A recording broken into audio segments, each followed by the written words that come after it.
So you started making some educational videos in the spring where you were reading narration over a PowerPoint, or maybe you got brave and started to show your face, and now you're ready to try to improve upon what you've already built. In this video, I'm going to be showing you 10 tips, tricks, and techniques that can help you take your educational videos to the next level.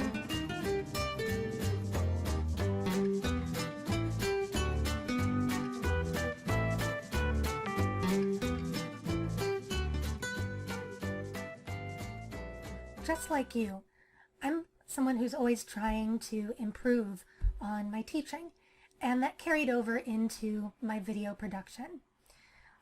Before the pandemic started, I had some experience with making educational videos. I was mainly narrating over PowerPoints, adding in what are called call-outs or emphasis, and assigning that to my students through Edpuzzle for some of our flipped learning lessons. Once the pandemic started, and I started doing some research, I found that studies have shown that students engage 30% more or at a 30% greater level when they can see their instructor's face, because so much of communication is nonverbal. Because of that, I started showing my face. And I gotta be honest, I didn't always like the way I looked. So one of the first things I did when seeking to improve my videos was to improve my appearance. If your appearance is more appealing, and I'm not talking about going out and getting plastic surgery or getting your hair done, just the clarity of your video, then students will be more engaged. I also started looking at my sound and found that if the kids can't hear you, they're going to tune out. So a better video creates greater engagement. Another thing to think about is your brand. Now, I'm not talking branding with a capital B here.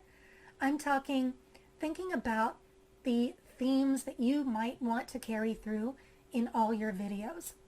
Just like in the classroom, where routine builds comfort, having consistent colors, design elements, and themes, or you use consistent sounds or background music, it can help your students to immediately get into the mindset of engaging with your video lesson. Let's talk about camera position. You might not think camera position is such a big deal, but it is huge. When I first started filming my videos, I had my webcam at eye level or below.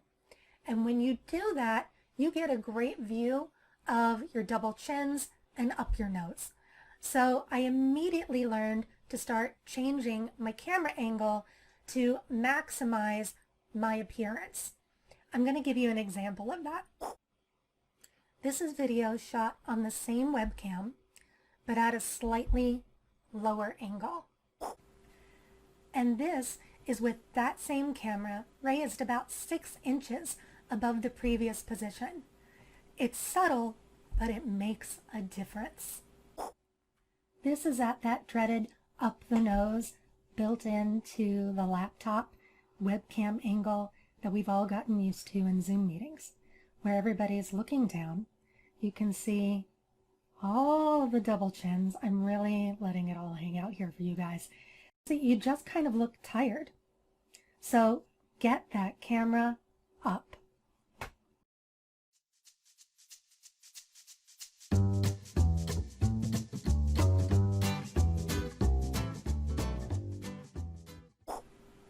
Let's talk about camera options. So the one camera option that almost all of us have is our Chromebook. Our Chromebooks have a built-in camera. The quality isn't great, but it's certainly there for you in a pinch. We've all probably used one at one point. The drawbacks to the native webcam in the Chromebook are simply the resolution quality isn't great, so your image isn't going to be fantastic. The sound quality is not amazing, and you can really only record through a web-based client like Screencastify. If that's what you're planning on doing, that's perfectly fine, and it's a great starting point. But let's say that you've exhausted what the Chromebook can do for you and you're looking to go a little bit further. A great option at that point is an external webcam. And there are so many external webcams, and they don't have to be expensive.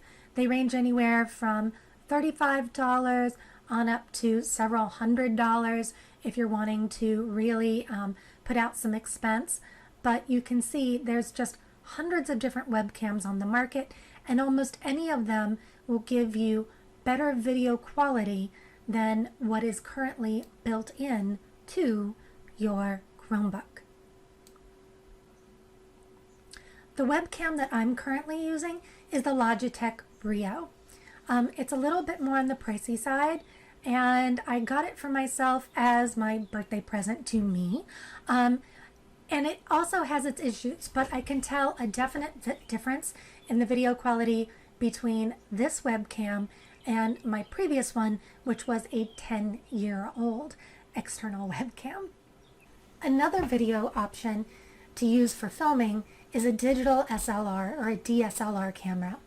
Now, I don't have one of these. They're pretty darn expensive. They start at around $600 and go on up into the thousands. But if you're a photography enthusiast and you or somebody in your house already has one, it makes sense to take advantage of those amazing optical abilities. You can connect that DSLR directly to a computer, or you can record onto SD cards, which you can then download and edit. That's a little bit beyond the scope of this video, but I just want to put it out there. As with everything in video production, as far as I've learned, it's all trial and error. You try things on, you discard them, you try on the next thing, you see what works. Another great tool to use is your smartphone.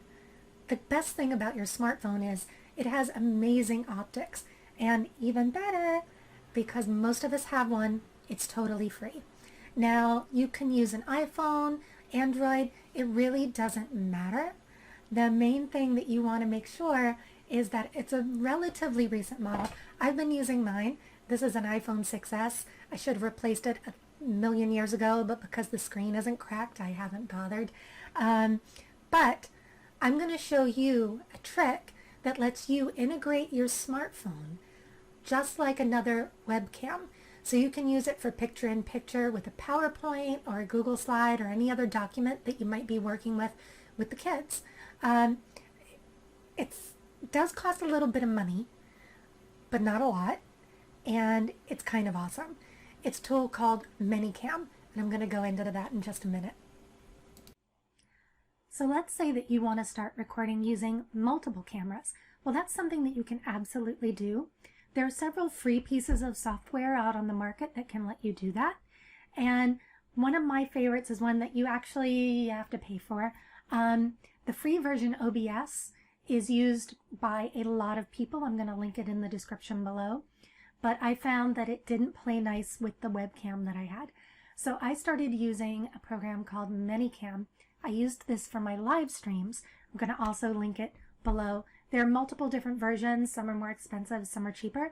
But it allows you to set up multiple cameras and use your iPhone as a camera. And you can also toggle through different documents that you might have on your desktop. And there's even a virtual whiteboard that you can draw on. I'm going to see if I can do that. It never wants to play nice with me. So there, I've got it really fat, but it doesn't have to be like that. Okay, so you get an idea of what you can do when you're using multiple cameras. Once again, I used a program called ManyCam to do this live switching. And I used this a lot back when I was doing my live streamed extra help sessions that I put on YouTube. I didn't usually use two camera angles for myself. I'm not that vain. I set up my iPhone actually as a camera that would shoot down at documents so I could do work with my students live.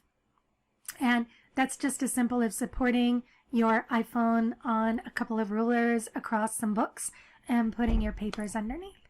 It's super handy.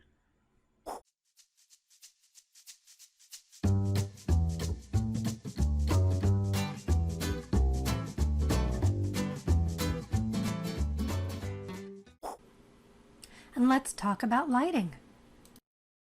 So now I'm going to talk to you about lighting. Lighting's super important. How many times during this entire thing have you sat through a Zoom meeting or a Google Meet and someone has been completely in silhouette because they were backlit? They were sitting in front of a window, so you couldn't see them. We don't oftentimes think about lighting until it goes wrong. So one thing I want to impress upon you is that the lighting in the room alone is not enough. You need to think about key lighting, and you also need to think about fill lighting, and you need to think about background lighting. So let's talk about what those three things are. So let's start with key lighting. A key light is usually a light that is in front of you and above. I actually have two key lights going. If my room were put together a little bit better, I would have them spread a little more apart. But it's the reason why I've got such good lighting on this particular side of my face. The other side is a little darker. That one's lit primarily by a window, but this is coming from my key light. My two key lights, one is just a lamp that I grabbed out of another room and I put on the back of my desk. It can really be that simple. My secondary key light is a little more complicated, and if you're interested to learn how to make one, I'll link the video in my description below. But it is a converted LED television. Sorry, LCD television. It was a television that I found in the garbage on the street, and I converted it into a softbox. So that's my secondary key light. I also have some lights behind me. These are mainly for visual interest. These are just some really cheap LED strips that I picked up ages ago at IKEA, thinking I would use them somewhere, and I never did. And well, I ended up using them here. They just rotate through the colors. I think they were like $9 or something back in the day when I picked them up. Must have been like 6 years ago I picked them up. And I can set them to a single solid color, which sometimes I do to match the tone of the video that I'm making. So I'm going to show you the difference that some different types of lighting can sometimes make. Now, let me preface this by saying my particular webcam is very keyed into lighting levels, and it's very sensitive, and it will make even a low light situation look better. But right now, I'm filming this in a fairly dark room with only ambient light coming through a window. So now I'm going to turn on my overhead lights, and you can see that immediately warms up the scene and gives me a little more light. You see, I have some strong shadow on my face, and so I want to try to mitigate that by using a secondary fill and a key light. Alright, so I've turned on my primary key light, and you can see I have much less shadow on my face. And now I'm going to turn on my, it could be considered a secondary key or a fill, my big LCD panel. And now you can see I've got a much brighter light on this side, and I've got a little bit of shadow on this. But when I was filming earlier in the day, I've been doing this for a while now, it was much more balanced. So lighting makes a difference. And I will say this, the lower quality your webcam is, or the camera you're using, if you're using the built-in camera on your Chromebook, lighting is even more important. You can make a cheap camera look amazing by playing with your lighting.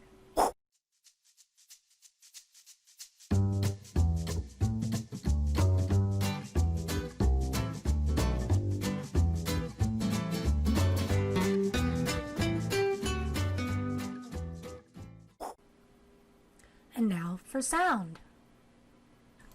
So the sound quality in your video is infinitely more important than the video quality of your video. What your students can hear will keep them more engaged than what they can see.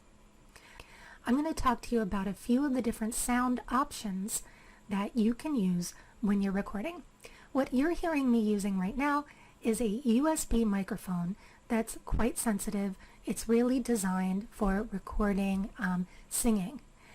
One really good thing about it, it's very clear, it's very sensitive. One bad thing is it's really sensitive. And because of that, You can hear a little bit of echo in my space. This would be a much more appropriate microphone if I had carpeting or soft baffling on the walls. All the sound, I have hardwood floors and all the sound is bouncing around in the room.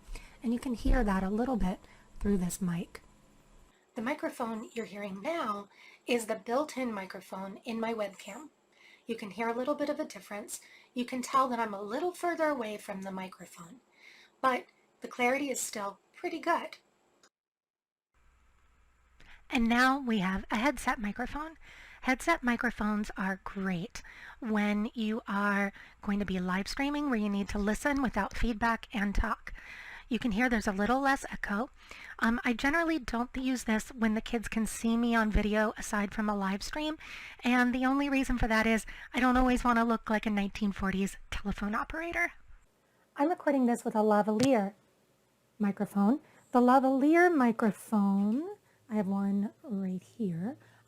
They're inexpensive. They run generally less than $25. The great thing about them is you can get these extension cords for them and you can connect them to your computer pretty easily. I plan on bringing one of these to school to use when I am recording a lesson, say at school, after school, using my smartboard. It's a nice option. Now, while I'm still using that mic so you can hear it, I'm just going to show you, this is the USB microphone that I was using at the start. Comes on a little tripod. It also comes with a baffle to get rid of those popping P noises. And once again, like I said, I wouldn't go out and get one of these if I was just starting out. If I was right at the beginning, I would go out and I would drop $25 because they're also handy for Google Meets and Zoom meetings so that you don't get that feedback.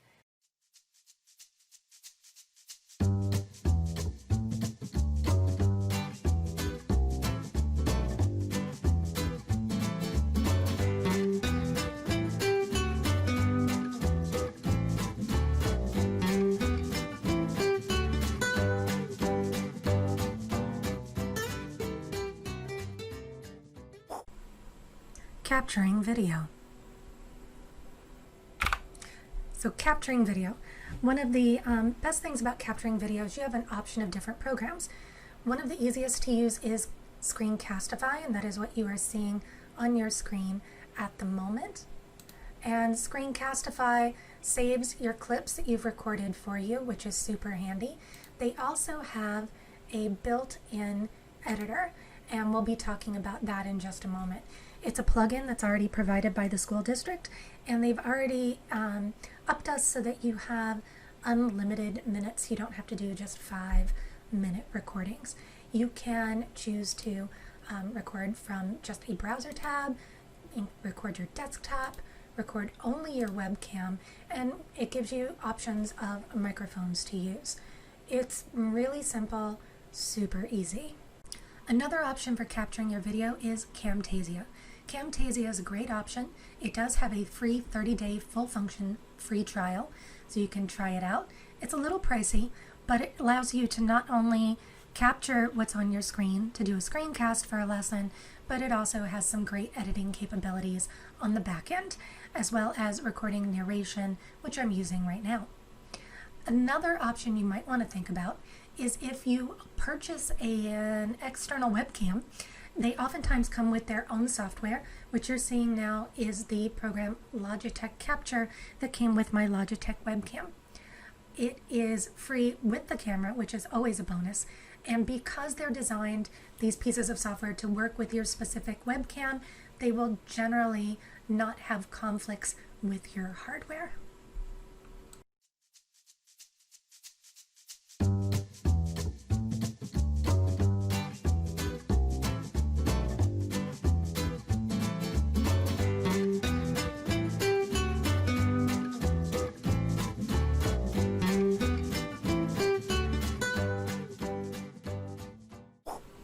Editing video. I'm going to give you some advice about editing your videos. Don't. It's the biggest time waster in your video production. It can make your video look a little slicker, it can add some things here or there, but I'm not 100% sure that it has that great a payoff. If your audience is just your students, I'm not saying that our students aren't the most important audience of all, but if you're not looking to produce professional grade videos, then consider holding back on the editing. That being said, if you're going to edit, there are some great options out there for you. So you can totally edit directly in Screencastify. They do have an editor. You just choose your clip, choose to open it in editor. It'll load your recording. And while the editing here is pretty basic, for most people it has about all you need to do. You can trim your clips, just like I'm doing here, by choosing along the timeline. You can crop. So if there's something like I want to get rid of that computer over on the side and I just want to show my face, maybe my little chemistry rocks sign, that'll take care of it for me. I can zoom in. Maybe I have something on the screen or behind me that I want to emphasize. I can zoom in. I can change the size of that box very easily by just pulling the corners on the selection, adding some text. You can just write something. Here I'm writing, you can add text. You can change the color of that text. You can change the color of the background and its size. You'll notice there's only 4 sizes of text. You can change the position of that text. Here I'm going to move it up to the top of the screen. And the black doesn't look great there, so I'm going to change the background color to white, so now it is visible. And that would appear over my video. That's about all you can do with Screencastify, is trimming from the beginning and the end, adding text, zooming in for emphasis. But honestly, that's about all we'll need to do most of the time. Now, what are some other video recording options?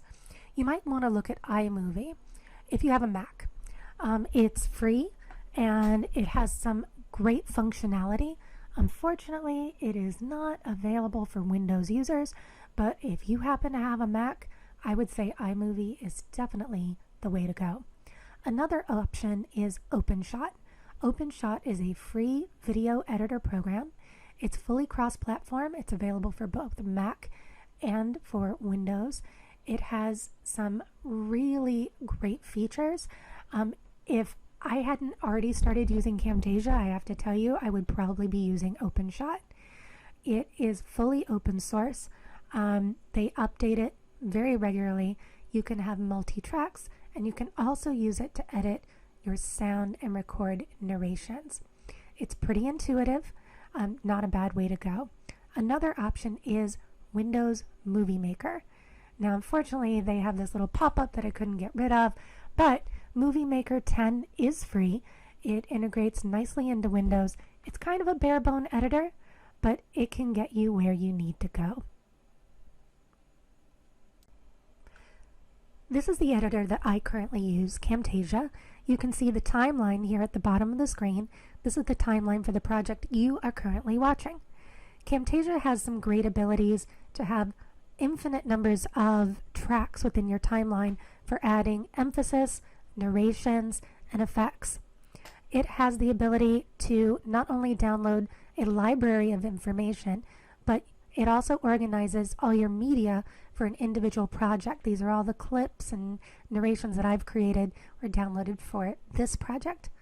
It has annotations, transitions, animations for doing zooms, cursor effects for adding emphasis, and also the ability to edit audio effects. It even has some visual effects that you might have seen on some of your more common video editors like Instagram.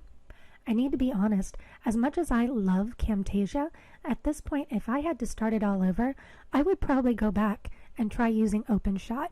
I've taken a good look at it, and the functionality is really similar, and it's absolutely free.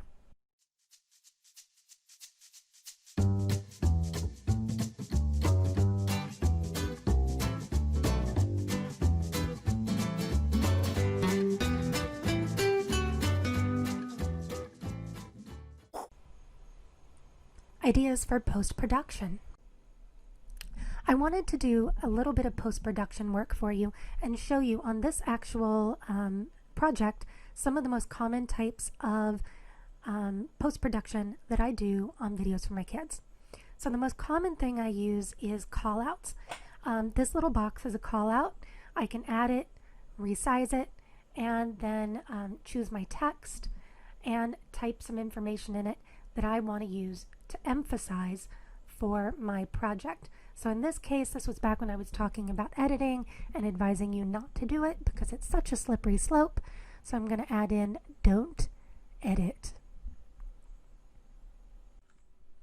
So I'm going to take a moment. We're getting a little bit of inception here. You can see like it's a video of a video of a video, but I am going to show you how I split a track.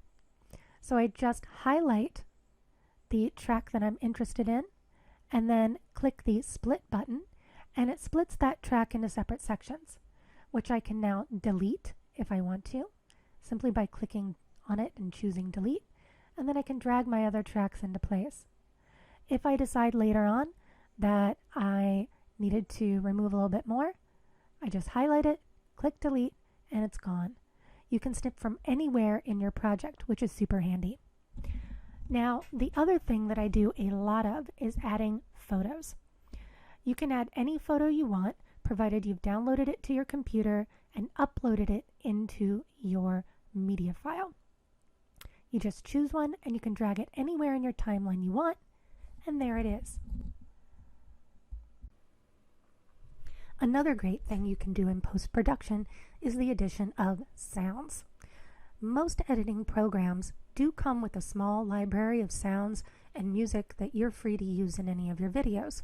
However, if you want to go beyond that, you're going to need to source some out. I suggest using sounds that are copyright free or Creative Commons. One great source for these is Freesound. Freesound is a website where there are thousands upon thousands of different sounds that users have uploaded for public use, such as crickets or thunder. Now, I don't know where I would be using thunder in an educational video, but you never know. Now, you can search for specific types of sounds, such as a whoosh sound. You might have noticed in my transitions, I used a short whoosh. Here's that sound. It's great, it's effective, it's short, but there were hundreds of whoosh sounds for me to choose from. Another great source is the Free Music Archive. The Free Music Archive is mainly music. It is divided by genre. So right now I have novelty sound effects toggled. But there are all sorts of genres available in Free Music Archive. For example, if I was looking for something a little bluesy,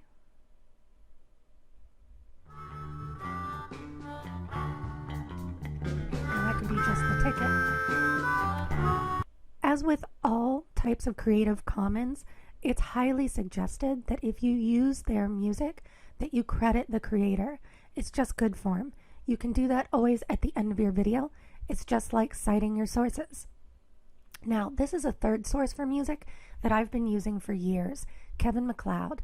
MacLeod has composed over 2,000 pieces of music, both long and short, in all sorts of genres that are great for using as background in your videos. I'm going to play you an example of one of his pieces from his silent film score category. There's some really fun stuff in here that you could use in the background of your videos.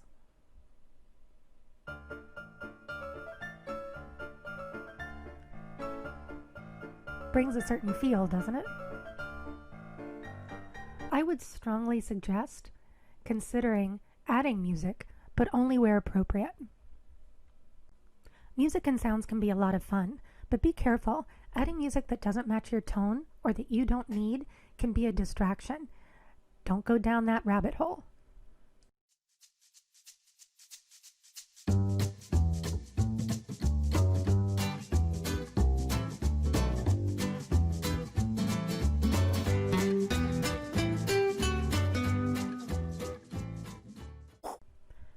Uploading options.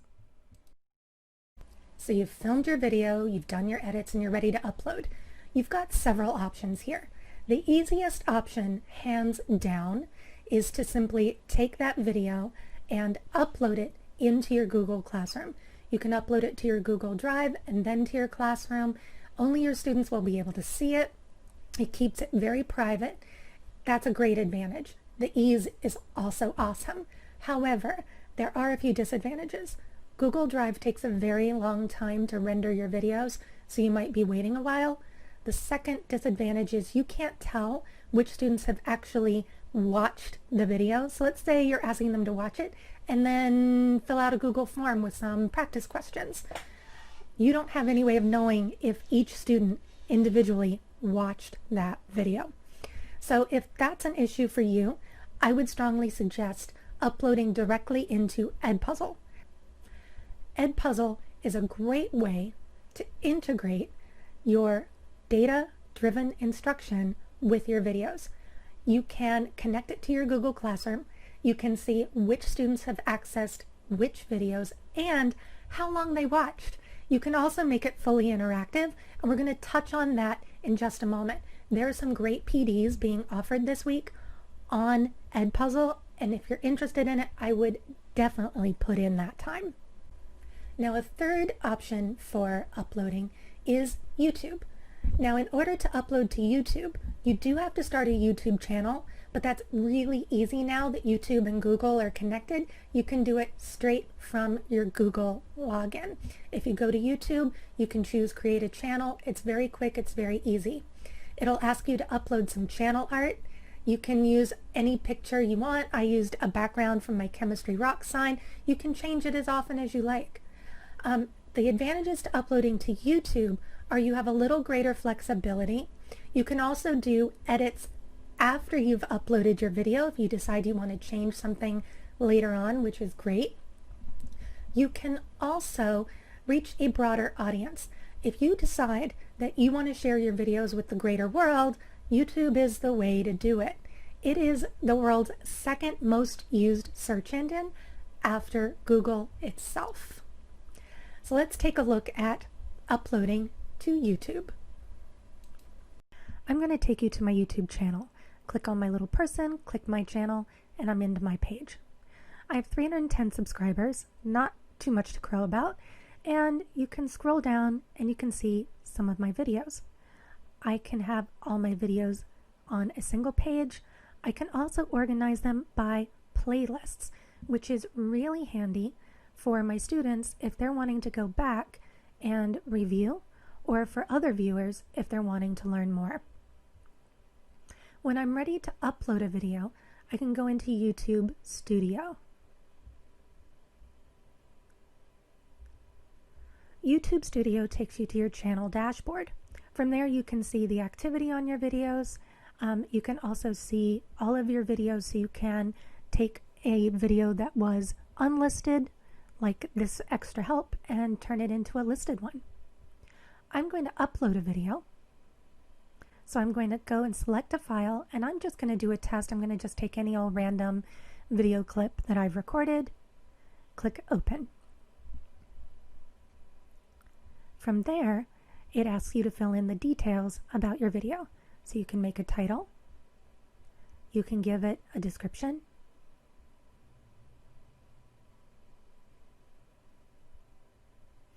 you can also choose a thumbnail. That's its whole own topic in creating thumbnails that help your videos to get viewed. If you don't upload one, YouTube will create one for you using a still from your video. You can select a playlist to put it in. Because we're doing video production today, I'll put it in video production.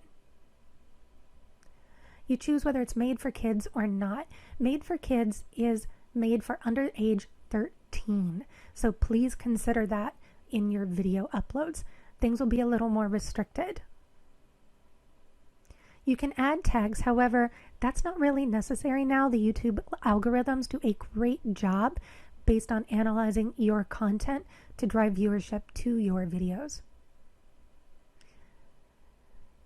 You can choose a category. Mine are all in education, and I've chosen to disable comments because my students may come and view these videos on YouTube, and people don't always act in the most kind way out there in internet land, so I have disabled comments for many of my videos. If I click next, I can add different elements to my videos.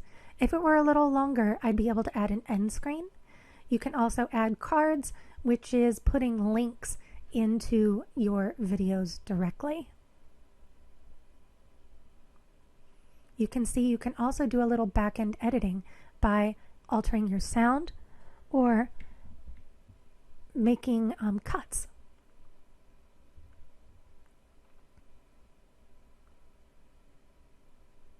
I'm going to click Next to show you what happens next. And now I can choose whether to make my video private, unlisted, or public. Because this is just a test, I'm making it private. When I have my extra help sessions, I make those unlisted and I give the link to my students. You can also schedule when to have a video go live, which can be really handy. I click Save, and now that video will appear on my channel. If I go to my channel, I will see this video listed, but no one else will because I made it private. Let's look at uploading directly into Edpuzzle. So here I have Edpuzzle opened. This is the screen that I get when I log into Edpuzzle. I've been using Edpuzzle for a long time now, so I have quite a bit of content already. I'm going to click on My Content over on the left. And if I want to add a new video, I have a few options. I can click here and click Add Content. I can create a video, upload a video, add a student project, or a new folder. If I click Create a Video, it takes me into Edpuzzle and asks me to select from videos that have been made by other people that I can then adapt for my own use. However, if I go to upload a video, I can upload either from my computer or directly from my Google Drive. Let's say that you used Screencastify and it saves in your Google Drive. You would choose uploading from your Google Drive. I saved on my computer, so I would click Choose a File. I'm going to use that same recording that I used as a sample. I click Open. Now this is a very short video, so it uploaded very quickly. And there it is. It's preparing my recording. It can take anywhere from a couple of minutes to an hour to process your video when you are uploading directly into Edpuzzle. I'm going to go back and show you what it looks like to upload from your Google Drive. So I'm going to once again click Upload a Video. I would like to show you how you can upload directly from Google Drive, but the few times I tried it today, I got an API fault. So this could be something that the district needs to open up so that we can load directly from Google Drive into Edpuzzle, because you have to give Edpuzzle some permissions for your Google Drive in order to do so. There is a workaround for this though. You can go to your Google Drive. You can find a video that you want to put on Edpuzzle, and I'm just going to go down here to this video that I made in June. I'm going to click it and I'm going to choose Download. The system will download the video for me. It will take a couple of moments.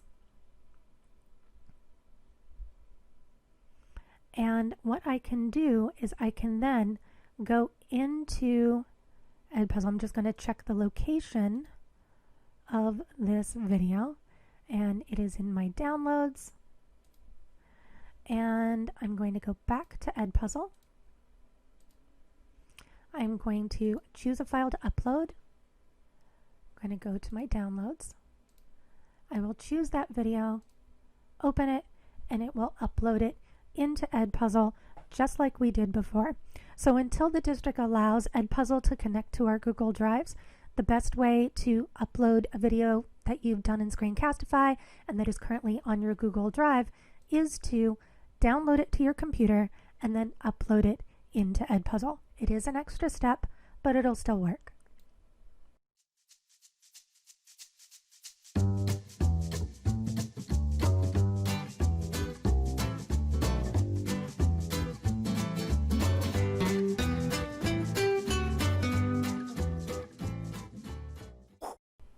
making video lessons interactive. If you want to make your video lessons interactive, the easiest way to do that is through Edpuzzle. In Edpuzzle, you have access to not only your own videos that you've made, if you upload them, but you can also access videos from any number of other sources, including Khan Academy, National Geographic, Great TED Talks, Vertasium, Numberphile, and Crash Course. All of them are customizable. You can trim them, make them longer, shorter, only use the clips you're interested in, and you can add questions of your own design. You can also search for videos that other educators have made and have already added their own questions into. I'm going to show you an example of a video where I added questions for my students to answer. I hosted this video on YouTube and linked it into Edpuzzle by searching just like I would for any other video. I'm going to look at this one on Le Chatelier's principle. When I click on it, you can see a large version of my thumbnail, and each of these little teardrops is a marker for where I added some type of question. I'm going to fast forward to my first question. So the video will pause when there's a question, and the students can answer it. You can choose to make it so your students cannot skip questions, and this can be really important. If you want your students to try every single question, choose not skipping. Questions can be multiple choice. They can also, I'm going to turn our sound off, they can also be open-ended. So I'm going to skip to an open-ended question to show you. So in this one, I was asking students to tell me, why would a shift this way make eggshells thin? And I'm looking for them to answer it. Now, if you choose to add multiple choice questions, Edpuzzle will grade them for you, provided you choose which are the correct and the incorrect answers. On open-ended questions, you will need to grade these on your own. I'm not going to spend a ton of time going through all the options for adding questions in Edpuzzle, as there are multiple excellent professional developments being offered this week on using Edpuzzle at all different levels. What I would like to show you is that you do have a gradebook option. I've already deleted my classes, and to keep things confidential, I wouldn't want to show them to you anyway, but you can see how many times a student has viewed, how many questions they've gotten correct, how many questions they have gotten wrong. It is awesome. It's a valuable tool. It integrates seamlessly with Google Classroom. I would never go back to hosting videos where my students don't have to answer questions as they watch.